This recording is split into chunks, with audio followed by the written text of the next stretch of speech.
السلام عليكم ورحمة الله وبركاته. اللهم صل وسلم وبارك على سيدنا محمد. حبايبي، هعمل معاكم النهاردة طريقة تخليل الفسيخ. الأول أنا جبت 1.5 كيلو سمك بوري قدامكم اهو. غسلته كويس جدا وخليته يوم كامل في المصفى دي تحتيها طبق بتصفي بقى ايه المية اللي فيها. والنهاردة رحت جايباه منشفاه كويس جدا وهخليه معاكم اهو. جايبه كركم وملح خشن وزيت وشطه، والشطه دي حسب الرغبه. هقلبه معاكم كله مع بعض اهوت.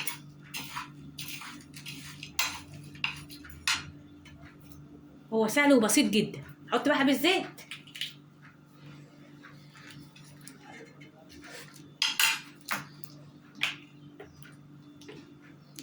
الزيت ده بقى بيطريه. اشوف بقى الطريقه يا حبايبي معايا دلوقتي. اقلبه كويس كده من فوق لتحت. عايزه تحطي كمون حطي، مش عايزه بردك براحتك، كل واحد براحته. والكركم بردك براحتك.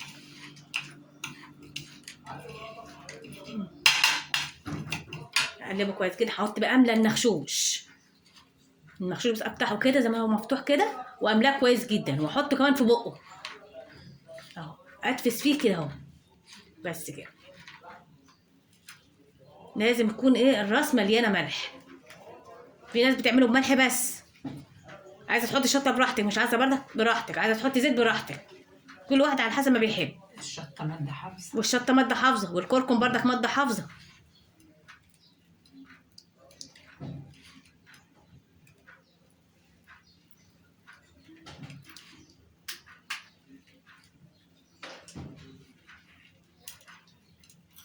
وبعدين ده وقته بقى اللي احنا نخلي دلوقتي، احسن من نشتري من بره. الحاجه غاليه نار.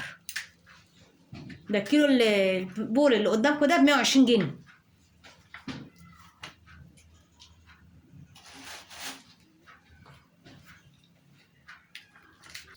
طريقه سهله وبسيطه. امسك النخشوش املاه الراس واحطه في بقه. انا بقول لكم كمان مره، حطه في بقه. حطه في بقه بقى شويه.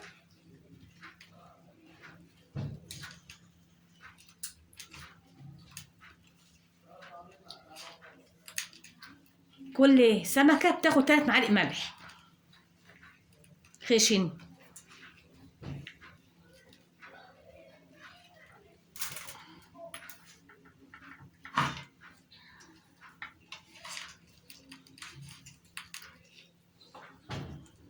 انت ما بتعملي في البيت بأوفر واحسن. ده الكيلو 200 جنيه.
خلاص اخر واحده كمان اهي بالظبط. كل سمكه عليها 3 معالق ملح كبار، اللي هي معلقه الاكل. هي دي.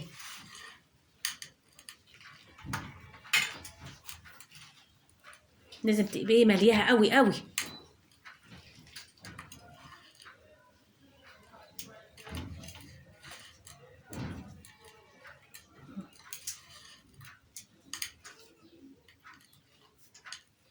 خلصناهم بقى حبايبي. نبدا بقى في عمليه التكييس. بتاعته. هنرش شويه ملح كده عليه كده بصوت مش كتير. ايوه كده بس كده خلاص. نبدا بقى عمليه التكييس بتاعته. يبقى محكمه. وتطلعي منه الهواء خالص. مفيش هواء ايه يبقى ايه جواه، لازم مفيش ايه. ايوه ايه كاتمه نفسه كده. بصي اللفه اهي، وكذا كيسه بقى، مش كيسه واحده، كذا كيسه. هنحط بقى في كيسه تانيه برده، ونخلي بالنا برده. 10 اكياس كده، ونطلع منه الهواء.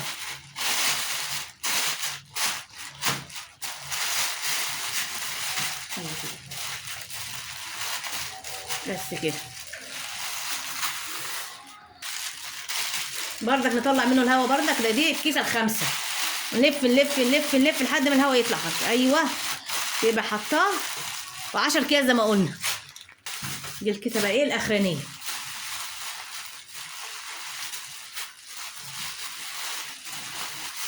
فيها كويس جدا.